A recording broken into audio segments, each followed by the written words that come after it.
Hi dear students, welcome back to NEET and channel. NEET UG 2024-25 Telangana సంబంధించి నేను just 2 hours బ్యాకే ఒక video అయితే చేశాను. మరి ఇదెందుకు చేస్తున్నానంటే ఇంకొక ఇంపార్టెంట్ అప్డేట్ అయితే ఉంది. సో మీరు కన్ఫ్యూజ్ కాకుండా ఈ వీడియో అయితే చేస్తున్నాను. వీడియోని లైక్ చేయండి అండ్ సబ్స్క్రైబ్ చేసుకోండి.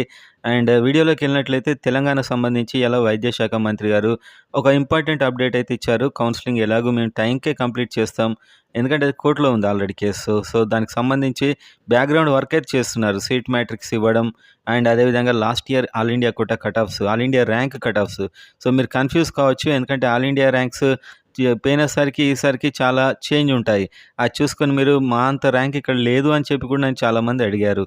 So maybe other state students ఈసారి పెరగడం వల్ల ఆల్ ఇండియా ర్యాంక్ పెరిగి ఉంటుంది అండ్ ఆబ్వియస్గా ఈసారి కట్ ఆఫ్ కూడా చాలా పెరిగింది. సో 2 కారణాలు, అదర్ స్టేట్ స్టూడెంట్స్ పెరగడం వల్ల మీ ర్యాంక్ పెరుగుతుంది అండ్ ఈసారి కట్ ఆఫ్స్ కూడా చాలా పెరిగాయి. అది ఎవరు కాదనలేని విషయం. సో మొత్తానికైతే ఆ ఆలోచన మీరు పెట్టుకోకండి. అండ్ నెక్స్ట్ ఒక మెసేజ్ అయితే వచ్చింది. ఏంటంటే 1 to 8th certificate 16th 1 PM వరకు అప్లోడ్ చేయండి అని కొందరికి. సో ఆ మెసేజ్ మీరు చూస్తున్నారు. అది ఎవరికి వచ్చిందని అనుకుంటున్నామంటే, ఎవరైతే నాన్ లోకల్ కేసు వేశారో వాళ్ళకు 9 to 12 లేదు కాబట్టి వాళ్ళు వేశారు. సో 9 to 12 లేనప్పుడు ఇంకా ప్రత్యామ్నాయం ఏంటి?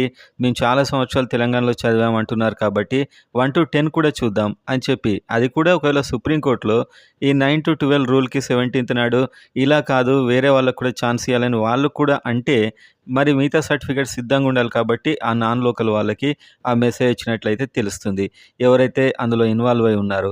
సో మిగతా వాళ్ళు 9 to 12 చదివిన వారికి ఏం అవసరం లేదు, మీరు లోకలే అవుతారు అని నా యొక్క ఉద్దేశం. సో అంతే ఉంటుంది దాదాపు. 9 to 12 లేనప్పుడే సమస్య, లేని వాళ్ళకే.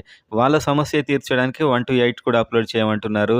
సో అందులో మెజారిటీ తెలంగాణలో చదివినా కూడా మేబీ 1 to 10 చదివినా కూడా లోకల్ ఇవ్వడానికి అది ఇంకొక ప్లాన్ ఏమో బహుశా. ఒకవేళ సుప్రీంకోర్టులో ఈ 9 to 12 కాకుండా మిగతా వాళ్ళకు కూడా ఇవ్వండి అని వాళ్ళు కూడా హైకోర్టును సమర్థిస్తే, సో అక్కడ మరి ఇంకొక విధంగా సిద్ధంగా ఉండాలి కాబట్టి వాళ్ళ సర్టిఫికేట్స్తోని ఆ సిద్ధంగా ఉండడానికి ఈ క్వెరీ ఐడి ఇచ్చి అప్లోడ్ చేయమంటున్నారేమో.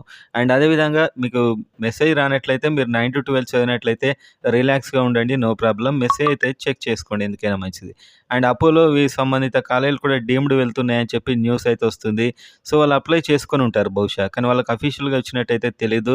మనం అఫీషియల్గా రాగానే చెప్తాం. సో ఇప్పటివరకైతే ఇప్పుడు సీట్ మ్యాట్రిక్స్ కూడా కొద్దిసేపట్లో వస్తుంది. సో అందులో అపోలో ఇంక్లూడ్ అయి ఉందా లేదా అనేది కూడా చూడాల్సిన అవసరం ఉంది. అఫీషియల్గా అయితే వచ్చినట్టు మనకు సమాచారం లేదు. సో అది ఇప్పటివరకు వాళ్ళు అప్లై చేసుకొని ఉంటారు, దానికి బట్టి ఈ న్యూస్ అయితే స్ప్రెడ్ అయి ఉంటుంది.